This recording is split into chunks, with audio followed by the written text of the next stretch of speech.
Okay, so today I'll continue my tradition of doing streams on Valentine's Day that relate to it in some way, even though it's not a tradition or it doesn't really apply to me. But like I did Super Seducer, I think in 2023, which was pretty funny and cringy, like this pickup artist type game. Right, so I played a little bit of that, and then I think last year or other years I basically have just made jokes about chess, like, there's nothing I'd rather do on Valentine's Day than mate strangers on a table. Like obviously strangers from all around the world on a virtual table. But basically, here we're going to discuss one of the key terms and concepts in my debate format, which is the stimuli acme, which is, again, as you're spending time with your partner today and as you're, being intimate and all this kind of thing, there's two concepts that you should understand, which you are unequivocally controlled by. You are controlled in the following two manners, right? Generally speaking. The stimuli acme itself, which is the idea that the observational basis, basically, that the highest form of value that people know is hedonism, and the highest form of hedonism, which we can attest to, is sexual in nature, right? So that is the basis, that is the measure, right? It's posed sometimes in this lofty manner that makes it seem like something more than what it is, but it's base hedonism, the stuff of animals, but even animals don't obsess over it the way that we do, right, in the ritualistic kind of ways that we overcompensate. So the reason why you place undue emphasis on specifying the stimuli acme with a certain person isn't because it's actually true or valid or absolute. It's actually the opposite. It's because it's not. So it's the only way that you can fight the cognitive dissonance that would be the inherent practice of a process that would be universally applicable. It was the way that you specify it and limit it and restrict it and do that. So you're actually acting as sort of your own slaver and sort of enforcer of contrivance there, because you're trying to fight your own cognitive dissonance of why should you limit the sexual nature to one person, right? This inherent process, this inherent tendency. Why should you limit it to one person? And the reason why you limit it to one person is because it's easier for society to control, and maybe, you couldn't handle it, or you don't have the resources to really, do more than that. So, but there's no real basis that you're operating under, so it's a way to kind of trick the self and pretend like, that's really what you want. And again, even if you think that's what you want, it wouldn't be this universal thing.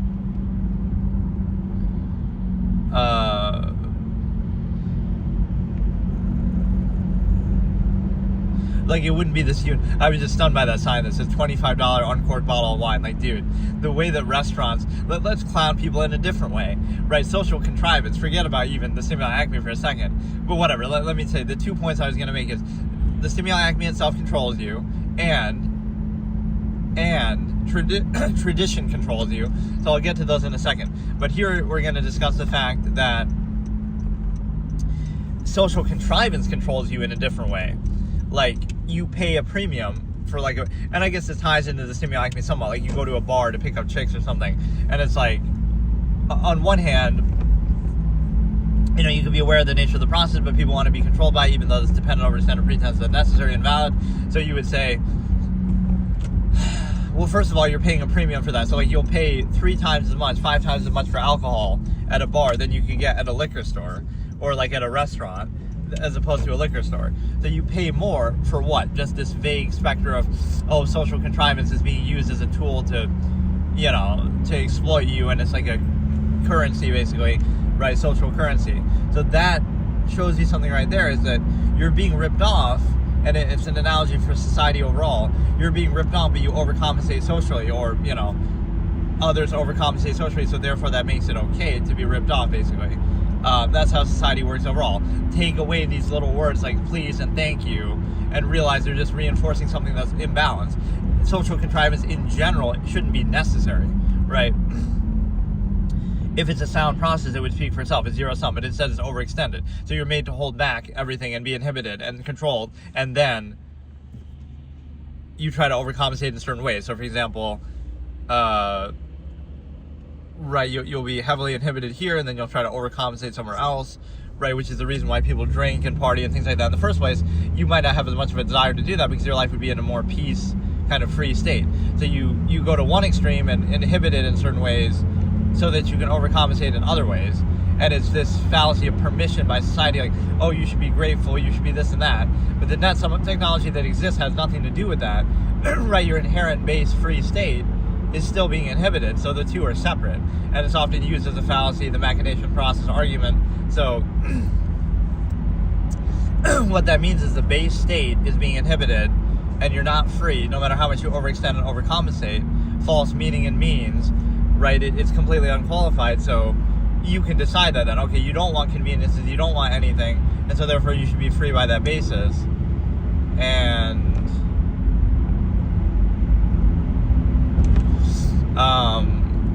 but yeah, you pay extra just for that social pretense, right?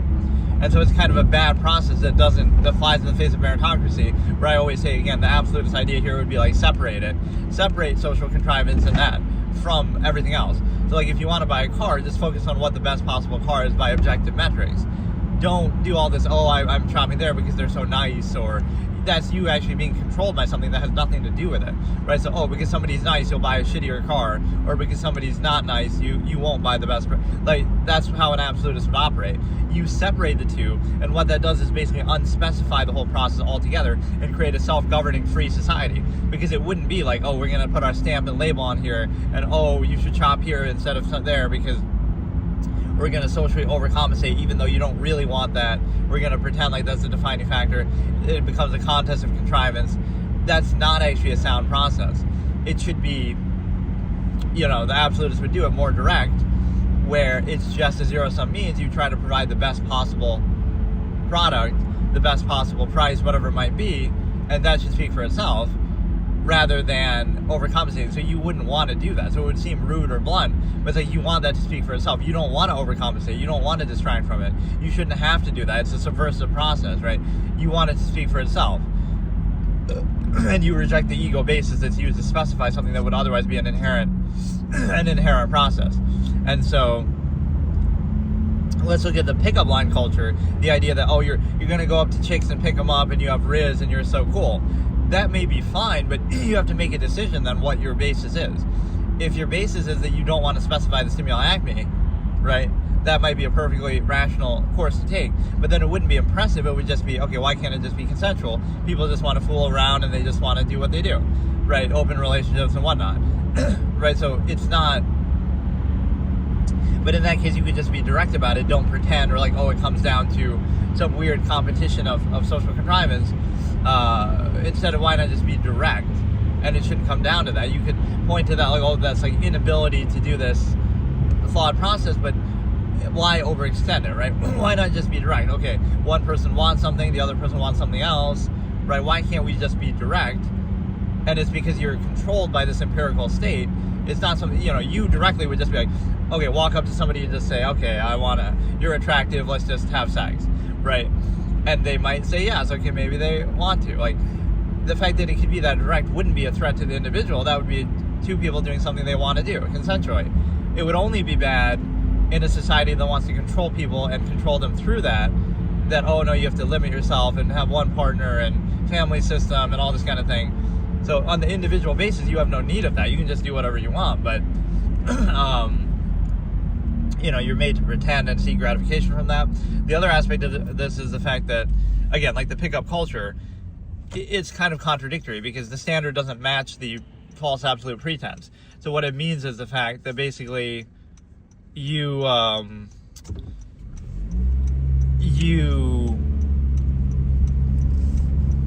would go up to people with pickup lines and then act like so if you use that, or again, social interaction and all these kind of child things, I'm going to buy you dinner and I'm going to get you gifts and stuff, that's an interchangeable process that you can do that with anybody. And so nothing you're doing is distinct that makes it absolute, right? It's just the exposure. You're being exposed to them more than you would to somebody else. So almost like Stockholm syndrome type of thing. But right, so if you gave someone else the same chance for exposure, right, you might do that. So it operates in a similar way that social contrivance does in society as a whole, that everything is like myopic appearance pretense. Everyone has the same tendencies. Like, they use the bathroom too, and they took a nasty shit this morning, and they, have moments where they look ugly or whatever, but you want to be controlled by that, and then you overextend it later and whatever. So like, it's a contest of who can present themselves the best way, even though all those other elements exist and you'd be aware of them. somehow we are so brain dead that we are controlled by the initial basis. Like, oh, you're gonna see them, how they present themselves to you, even though you're well aware that all those other things exist. So if you saw them doing something, oh, like they sneezed or they farted or something, oh, that's a bad thing, even though you know that tendency exists and it's true of all people, right? So it's like this petty, myopic, initial, superficial basis that people are controlled by so easily, because it's like, oh, well, if you don't show it, if you don't do it in front of you, then it didn't happen, it doesn't exist, right? It's very egotistical, even though behind closed doors you could do as much as you want. So why is that basis taken seriously? Because people are unthinking, so they're just reacting like whatever happens in front of me is what matters and is real. If something happens behind closed doors, it doesn't happen, it doesn't exist, even though you're aware that that process would still apply. So that's what it becomes. Just it doesn't matter what something actually is, you just present it in a way that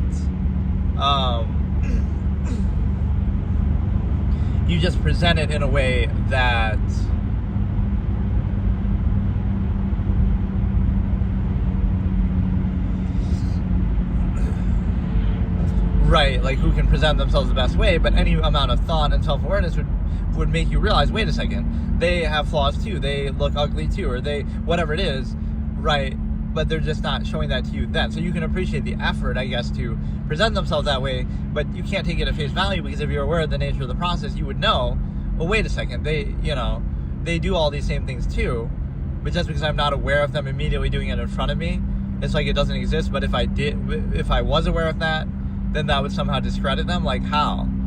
Right, it's the same process, but you're letting your own awareness control you, which, again, people on the flip side are curating things exactly in such a way to present them to you so that you don't see that. So it's not a credible basis, right? It's the same thing. But also you have a situation where, again, like the pickup line culture, like, oh, you're gonna go pick up chicks and then you're gonna act like it's a big thing, like, oh, that's how I met the love of my life. But it should be no surprise that divorce rates would be higher, breakups would be significant and common, and there'd be so much conflict in relationships, because of the origin point, right? You look at the origin point and say, how did this absolute love soulmate encounter happen? Two people live in the same local geographical area, they get drunk at a bar, they have sex, and now, oh, that's love and it's meant to be. Or you walk up to a random person on the street and you say, oh, wow, let's do a pickup line, and now you're gonna, oh, that's love, it's meant to be. So that shows you how shallow of a basis it is. So on one hand, the observable practice and actions are shallow and superficial and interchangeable. You could walk up to anybody and do a pickup line. If that's all it takes, right, then I have that expression, like if all it takes to get you is to, I forget exactly, if all it takes to be with you is a pickup line, then I wouldn't want you, because, or I wouldn't pretend it's absolute, then treat it for what it is, like, okay, just a casual sexual thing, but like, oh, that's going to be the love of your life and you're going to marry them, and it starts with a pickup line, and it consists of like these arbitrary things that anybody could do, right? For example, you have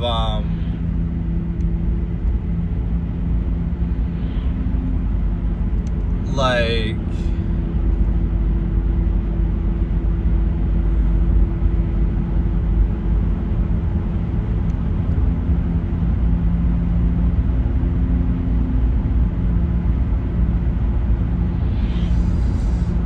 you know, if that's all it took for that, you know, oh, you fell in love, and all it took is some superficial displays, buy them dinner, make a couple jokes, do a pickup line, like, that might seem okay, but that shows you it's not absolute the way that you're trying to specify, like, oh, it's love, it's meant to be, it's soulmate, base your whole life around it because of a couple jokes and a couple things. Like, you can do that if you want, but in observable practice you can see, oh, how could there be so many divorces and breakups, and how could there be so much conflict in relationships? It's because they're not absolute the way that we pretend them to be, and how they come to be is the best way to show that. Like, you know, that's all it took. So again, you just walk up to some random person, you do a pickup line, and then you end up with them for a long period of time. What does that mean? So that means all it would take later on is somebody else can do a pickup line, and that's all it would take to get them, right? How can you ever feel secure then in that, right? So you're doing something that's clearly not absolute, that's just arbitrary, shallow, interchangeable, but then you're treating it as though it's absolute. And anything even more meaningful would just be like slower, like, oh, do the same thing but just slower, it's to get to the same end, dependent over extended pretense, like completely lacking in self-awareness, right? Like you want to be controlled by a process and pretend and build it up in something, exposure fallacy. It's the same process that you're doing, but you almost have to trick yourself or kid yourself such that you can't be free otherwise to do the process inherently. But there's some other element here where it's like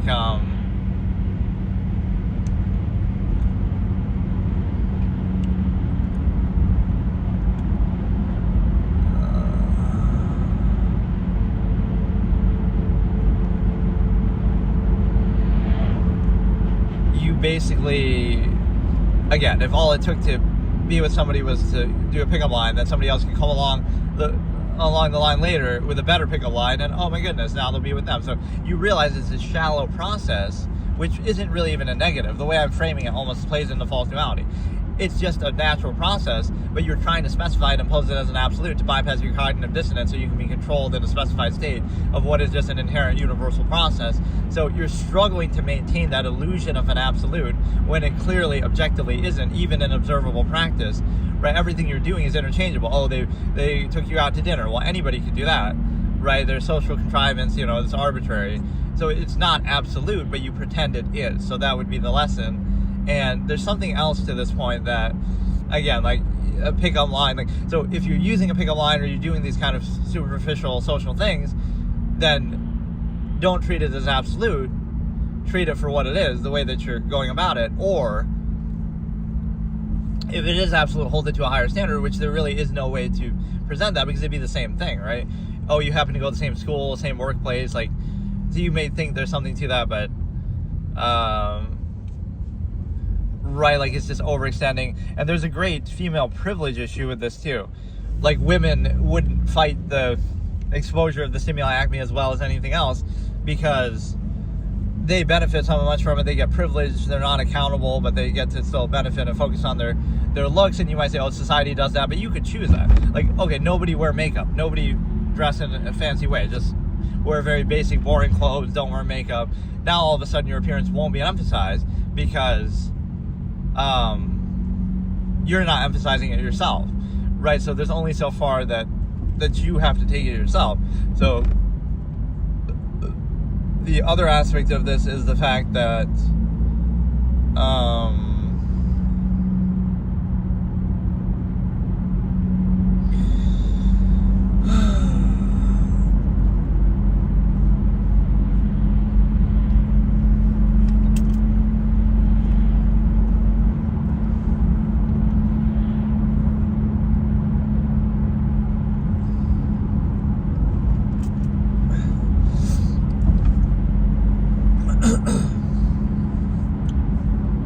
the other aspect of it is the simple fact that you're basically able to,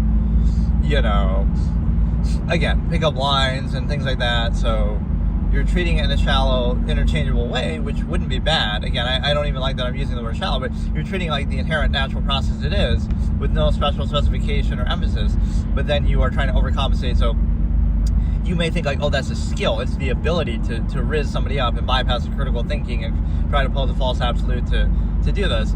But in a way, it turns into you controlling yourself, that you're trying to trick yourself into valuing one person only, when that's just a construct of society, which isn't, I won't even say it's not something you could naturally do, but it wouldn't be. You see the amount of social engineering and stuff, like especially through the media, right, that like, oh, that's the way it's meant to be, and that's, we have to really condition people that way, and even then they still don't do it. So it's not absolute. You could argue some functional basis for the family system, but even then you have to bypass your critical thinking, cognitive dissonance with false absolute to value to specify. And then the other aspect is it's kind of like you're reduced to form, like, it's like speech. Social interaction is so heavily reduced and indoctrinated in lowest common denominator, it's not a credible basis at all, and only idiots would actually value it. Honestly, I don't want to say it so bluntly, but it doesn't matter. Like, it's stupid because it's controlled on so many levels. It's controlled societally, conditional, through conditioning, social engineering, preconceived, like, oh, we're going to relate, and we're going to be relatable and relate over the fact that we've been exposed and victims of the same contrivance state, or we've been exposed to the same influence and fallacy and folly favoritism, or we're going to, take pride in that, non-choice reaction insistence, or we're going to insist upon our own ignorance, the myopic fragment of reality that we're aware of, or, we're going to just see everything from our point of view and kind of, frame it, some incentive, overcompensation, not let reality speak for itself, kind of we have some incentive or something, some reduction of what would just be objective reality, we're going to also defer and acquiesce to social structure and all this kind of thing. So none of it is credible, right? But that's how everything is framed. But that's the difference between, thought can be objective, social contrivance can be, but it often isn't, usually isn't. And then the other aspect of that is the fact that it's infinite objective, doesn't have to be specified, personalized, but it is, because again, people are dumb, unthinking creatures that are more like animals in that way, but even below animals from the sexual standpoint, because you're taking something inherent like that, and it's always interesting how those things are perceived, right? This is the human ego that really enslaves humanity all the time. Is like when animals kill each other, it's just nature, it's no big deal. But when people kill each other, it's some sin, and it's, God created us in his image, and we make it a big thing because we want everything to revolve around us. So sexual things are the same thing. When animals have sex all the time and reproduce, it's no big deal. It happens all the time in nature. It's just a natural process. But when we do it, oh my God, it's the end all be all. So you might think that's something special, but it's kind of like,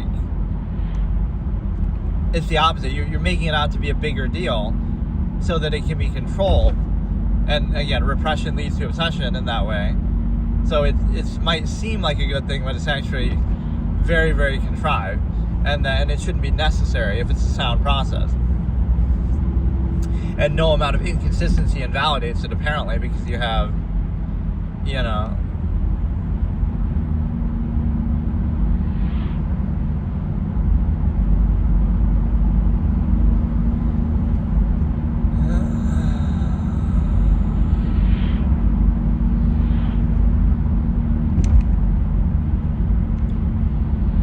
So the other point I was saying, again, you use like pickup lines, but then you expect it to be absolute, and then you're surprised when it's not, and then, somebody cheats, and like, how could they possibly cheat? This was supposed to be love, and it's meant to be.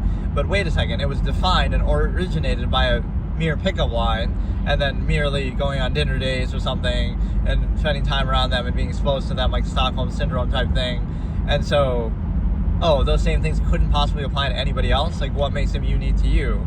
Like, personality or social, any criteria you use, that you haven't interacted with everybody on the planet to even be the judge of that, to say that it's absolute, so you're not credible at all. But yeah, you're controlled by that. It's like a gratifying thing, trying to, be gratified by really being controlled, right? That this is the way that society operates. You are expected to be in a controlled, inhibited state instead of free and inherent and variable. And then you're supposed to get gratification from it. Like, look what a good person you are, or look how you feel so satisfied to be in this absolute state. So it's like fairy tales for adults that it's just a farce to control you. You know that ultimately. You struggle against it, you complain about it, but you don't see that. You don't see that in practice, right? Again, it's this face value, unthinking initial basis.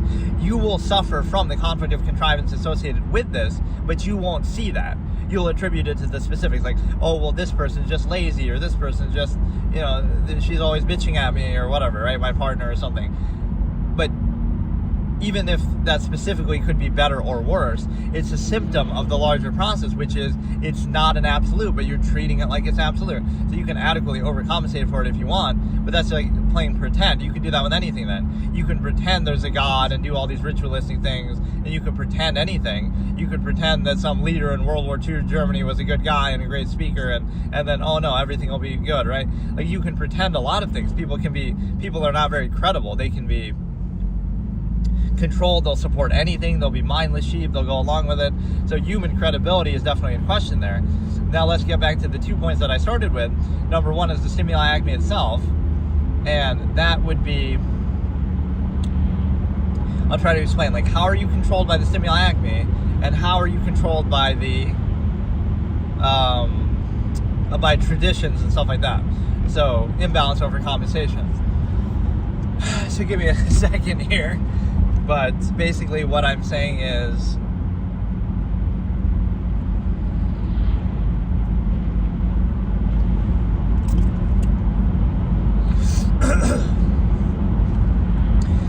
the stimuli acme, as I always talk about again, it's the premise is the highest form of value that people know is hedonism and pleasure, and the highest form of hedonism is sexual in nature. And this is proven by most human fiction has to do with something romantic or sexual. Most music has to do with it. Most profanity has to do with it. That's probably the best one, the best proof here. Like, most curse words have to do with sex, even if that's not what you're thinking about.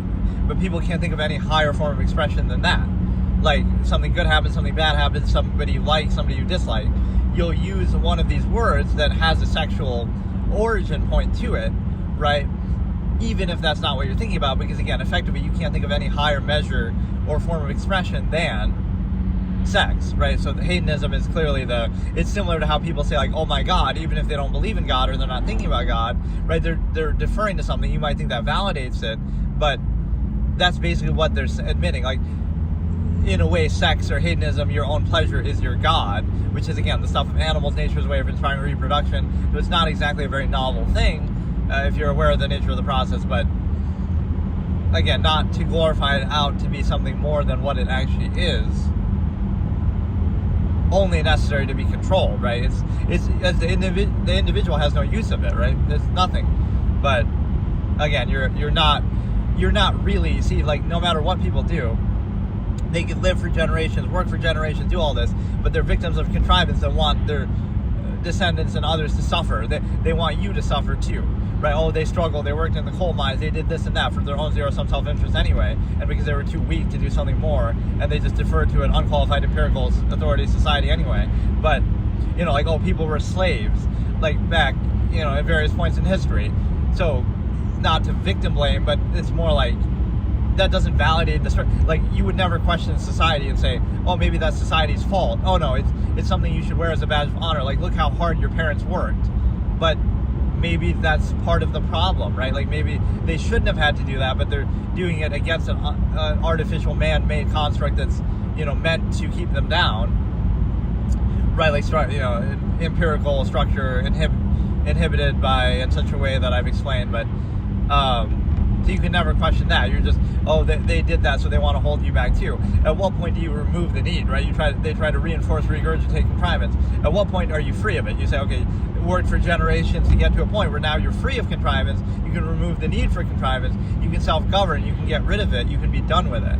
At what point does that happen? Or it's a zero-sum process that resets itself. Oh, they worked their whole lives, and then now they want everything to go back to zero, and they die, and now you got to struggle from the bottom and do the same thing. That might seem honorable, but at what point? For all our technology, all our achievement, all our generations, all of human history, it really is pointless. Like, if people just didn't have kids, like I said, don't preserve the stimuli acme, now what happens? Oh, every man would be a king, and everyone's living like a king because, you know, there's no overextended empirical basis. So it's like, right, if the world is a village of 100, every man is a king, and the land of middle is of every man is king. So you're creating this, and then you're acting like it's somehow, and it wouldn't matter, right? You might think, oh, you wouldn't have electricity and cars, but you wouldn't need them, because why do you need them? You need them to get from one place to another in a world that is so heavily controlled and contained, or you need them to, you need electricity and running water to overcompensate for the fact that you're living in areas that otherwise you wouldn't have to live in this shitty snow place, or, you know, snowy area, or you wouldn't have to have running water. There's plenty of water out in nature that now you're prevented from accessing freely because, oh, you know, corporations own it, and you're, again, unqualified empirical authority overextends itself. So if you have a brain, you might understand that, but whatever. The point is, let's get back to the stimuli acme discussion. It's like, how many times do I have to explain these same things over and over, but whatever. Like, profanity would be a proof of it, so it shows you that that's the highest form of value that people know, is hedonism, sexual in nature, the stimuli acme itself. And also there was one other part of that where it's like,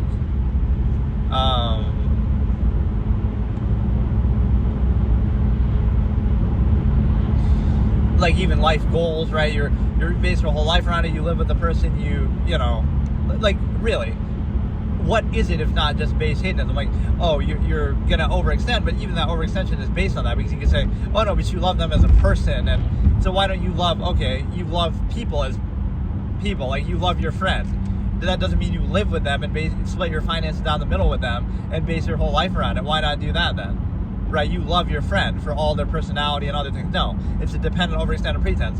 You're a sexual slave, and you are literally just overextending the hedonistic element because, oh, I love your eyes, I love everything about you, your things. But that's still based on their inherent attractiveness to you. So it's unbelievable that people are that dumb as to take that seriously, or you got to treat it as an absolute, even though observably it's not. It's the stuff of animals. You're obsessing over it. You're controlled by it. You're practically tamed by it, tamed and trained by it, like the animal that you are. And so that's fine. It seems to work to overextend society in a subversive state, which apparently is the goal, which probably people would have issue with if they actually thought about it. But the solution is just don't think about it. So that's always a good answer. And then you also have the ability to consider that. So again, the point of the stimuli acme is how you're controlled by it is that you treat it as an absolute so that you can be specified and reduced to one person so that you can be controlled in that manner. Whereas otherwise it would be free and variable and uninhibited. Either you might not do it at all, ever, with anyone, right? Then you're free of it and you're like, again, think about those two scenarios. Again, it's easy to explain, but so the minimalist would choose, okay, they're asexual, they're not interested in sex at all, and therefore their life cannot be controlled on behalf of it. You can't assume their intent and say, oh no, you should be living with someone based on sexual relation, and you should base your whole life around it, and you should have kids. But what if you don't have any interest in that? You have no interest in that, yet it's still presumed to be a basis that ought to control you, right? It doesn't even apply to you, but that's how strongly people are controlled by it. So exceptions are always projected, like you have no interest in that, but you somehow still are projected that it's actually the best way to expose the contrivance state. Somebody's asexual and they go through their life and they don't have to say that or identify it or even entirely understand it themselves, but it'll be projected, right? Like they're just sitting there, they're not doing anything, they're not saying anything, they're quiet, they're keep to themselves or whatever. But it's projected. It's projected like, oh, they must be, whatever it is. So it doesn't even apply to them, but it's still projected. So truth doesn't matter. Reality doesn't matter. What matters is that contrivance is absolute, and if you don't fit into one side or the other of contrivance, like either adequately overcompensating for it or failing to achieve it, it can't be that you have a different measure, different intention doesn't apply to you. That's not possible, even though there are exceptions always to everything, or it could just be a choice. It doesn't matter. So that's how you know you're controlled like an absolute slave, is that despite the machination overcompensation of the modern era, is like something doesn't apply, but it's projected anyway. And you, as the individual, you would have to justify, like, oh, so you're asexual, or oh, so it doesn't apply to you. Why do you have to justify that? Like, why? It's being assumed universally of everyone all the time. So that shows you they're controlled by their perceptions, right? Let their own preconceptions control them. It doesn't even apply, but it would still be assumed where it's not even present. Or maybe even especially because it isn't present. Because think about it this way. If you are asexual, and I'm just using this as an example, meaning you're not attracted to anybody, you don't feel the need to overcompensate. So you would just be, kind of more neutral and unconditional. So you don't feel the need to put up a front or to so you're just casually going about life as like, oh, you look at somebody and like, oh, you must be checking them out. But it's like you don't feel the need to look away the way that people who are sexually minded, you don't feel the need to look away because you have nothing to hide or nothing to, so it doesn't occur to you, right? Whereas all these things that you do are actually responses to that. Like you're trying to overcompensate and socially, cover up things, or like, if it does apply to you, you almost have to justify yourself or struggle with it or overcompensate. Whereas if it doesn't apply, you feel no need. So it'll be projected like,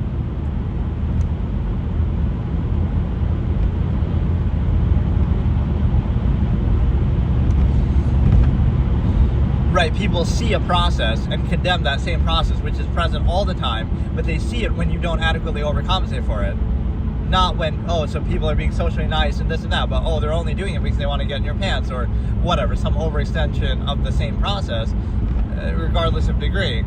So they'll see it where it isn't there, right? They'll project the intention where it isn't there, because again, it's presumed like that's the only thing that there could possibly be, right? That's how deeply people are controlled by it, that they see it everywhere, even where it's not present, especially where it's not present, because again, you wouldn't have the adequate performative aspects or overcompensation, because why should you have to do that when it doesn't even apply to you? It doesn't even occur to you that you should have to do that.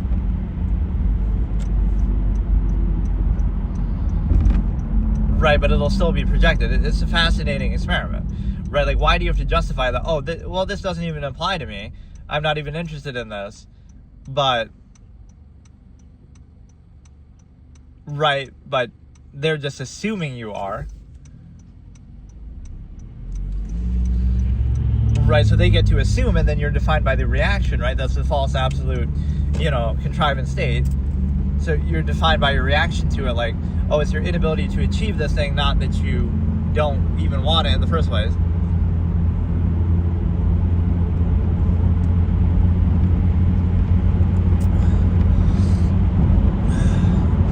But yeah, that's how you're controlled by the stimuli acme, in the sense that to specify it, you seek gratification, right? It's used to control your whole life. And again, stimuli acme preservation is the great sin of, if I would even want to use that term, that you just don't get it, you don't vouch for the state, but you still preserve it endlessly, forever. You overextend it, you make it more subversive. It's just not something an absolutist would do, not somebody who really values life would do, not in the half-mast state that they don't vouch for themselves by their own standard, but they don't think about it. They're just animals. They just can't do anything, so that's alright. But the one thing I'll say is, again, something doesn't apply to you, whether it be trillionaire, but you don't wear it on your sleeve, or nobody knows. So it will be projected that you want something, but you really don't want anything. So why is that again, it's like structure reduction. Or again, the stimuli acme, you could be asexual, or you could be happily married, or you could be whatever. Right? You toying around with limerence siphons, am I right? If you know, you know. But you could be all that, but it doesn't matter, right? That's the best way to show contrivance. Truth doesn't matter. Reality doesn't matter. There can't be exceptions or variables. That's why people are so threatened by the trans movement or something. Everything is just uniform, because that's what it would have to be controlled. But what if it's not, right? What if, again, there's one person who all this doesn't apply to? Now you could point to them as a negative, or, oh, they can tear everything down. But it's not even that. It's that they have no need of it. And also, right, that's why, like, in order to control and inhibit people in society, which is taken as a default, you need to justify certain things and act like, have certain preconceived notions. What if none of that applies to somebody? Then they have no basis to be controlled by it, right? What if you can self-govern? What if you could do this? But you're not allowed to, because everything is overextended. The monopoly over nature itself is taken, right? So, like,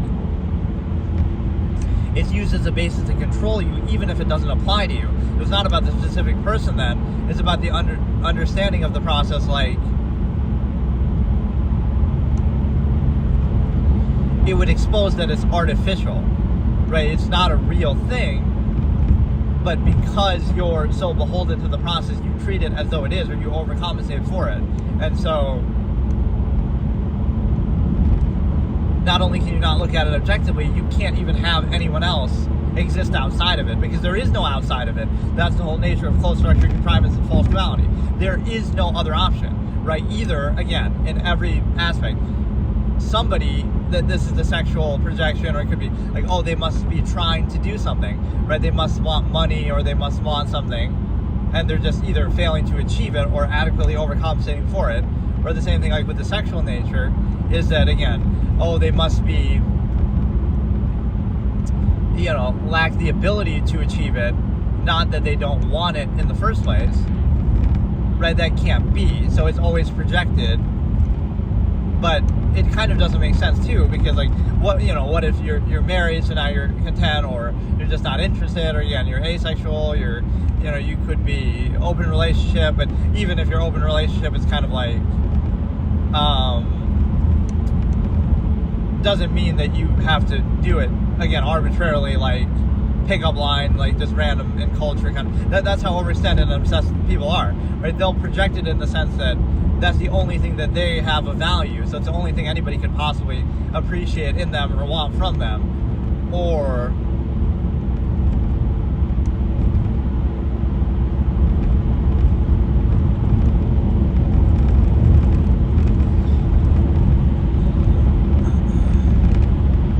right, it's the only thing of value that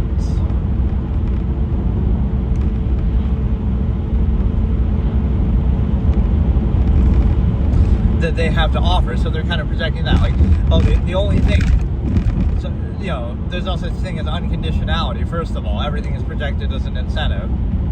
So if somebody really is unconditional, it'll be projected as an incentive, and that's a bad thing. But if somebody does have an incentive, but they adequately overcompensate for it, then, oh, that's a good thing. So there's no middle ground of, like, they just don't want anything, or they have a different measure, and no such thing can exist in reality, right?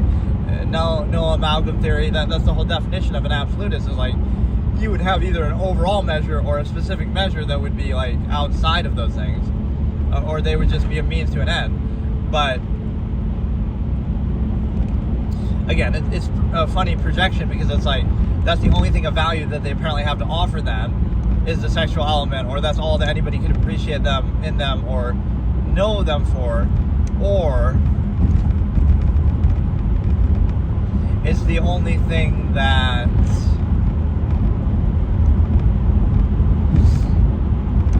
right, like, could possibly exist or be valued, right? So there's no neutral basis where just they don't want anything, or there's no like alternate basis where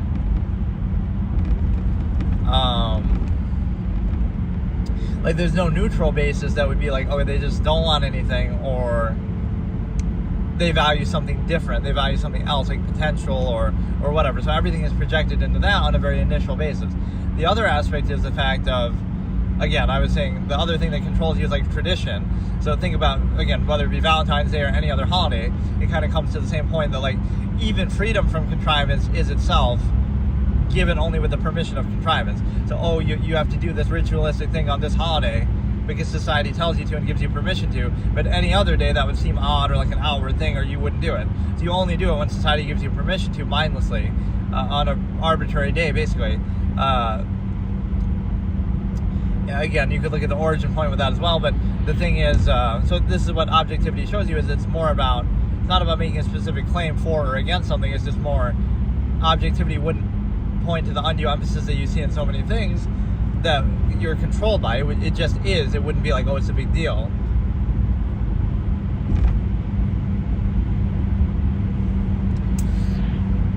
Where it's a big deal, or it would be universally applicable, right? That would not be the case. So it would just be arbitrary.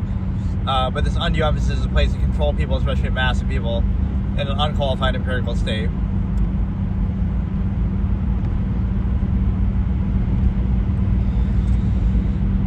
And also that's like what's projected on to people too, is like there is no measure, there is no value in life, there is nothing you could do with any purpose. It's all just zero-sum, half-measure, zero-sum means self-interest, stimuli, acme.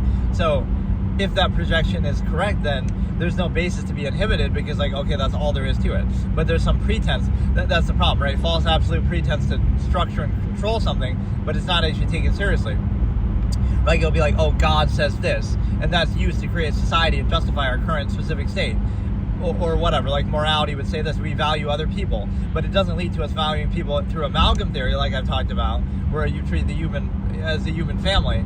Oh no, it leads to this specific overextended contrivance state where you have these luxuries and relative comforts and conveniences and escapism and entertainment. Yes, of course, it leads to that. So that's an arbitrary state that isn't absolute, such that it wouldn't have the basis or credibility to have structure, reduction, or empirical authority, right? That absolute is posed, like, okay, there's this absolute reason why we have to be restricted and inhibited in these ways because God says it, or morality, or something else, right? But then it's applied selectively and used to reinforce a specific contrivance state. So again, it could be World War II Germany, or it could be China right now, it could be anywhere. They would use those same pretenses to reinforce those states, or it wouldn't prevent them from happening or anything. So there's no accountability, it's not an absolute process, and so it can't be taken really all that seriously. And the other aspect is the fact that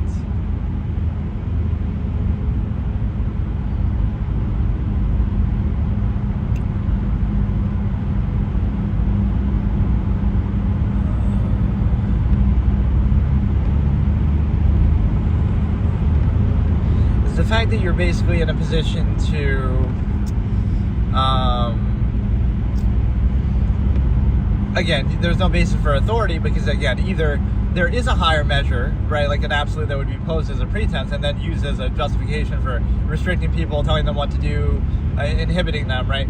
So if it is an absolute, then you would practice that fully. There wouldn't be this half-assed concession of, okay, folly, favoritism, and escapism, and other subversive things. It would be full value then for that supposed absolute. Or if it's not absolute, then what would you do?